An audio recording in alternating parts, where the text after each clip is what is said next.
নমস্কাৰ সকলোকে মোৰ এটা নতুন ভিডিঅ'লৈ পুনৰবাৰ আপোনালোক সকলোকে স্বাগতম জনাইছোঁ। এয়া দেখিছেনে পথাৰত আপাহঁতৰ ঘৰৰ ধান যিহেতু মানে বহোৱা হৈছিল সেইবাবে ৰ'দত দি থৈছে চোতালত ভালদৰে ৰ'দ নপৰাৰ বাবে। আৰু এইফালে ঘৰতে আমাৰ মায়ে আকৌ দৈ অকণ থৈ দিছিলে বৈয়াম এটাতে ভৰাই। ভাবিলোঁ গৈ পথাৰত একেলগে খাওঁ, পথাৰত একেলগে খালে মানে খায়ো ভাল লাগে আৰু সেইখিনি মানে আমেজটোৱে বেলেগ।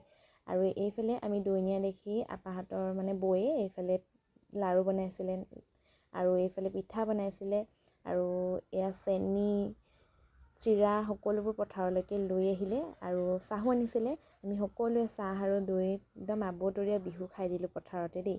এনেদৰে পথাৰত একেলগে খায়ো ভাল লাগে। এইফালে আকৌ আমাৰ আপা এয়া দেই, এইফালে আমাৰ বাইদেউ গ'ল, সেয়া মা আৰু এইফালে আমাৰ অকণমানিজনী আহিছে গুণগুণজনী আৰু এইফালে বৌ আহিলে। আমি সকলোৱে একেলগে চাহৰ জুতি ল'লোঁ আবতৰীয়াৰ বিহু আৰু এনেকৈ খাই ভালো লাগে।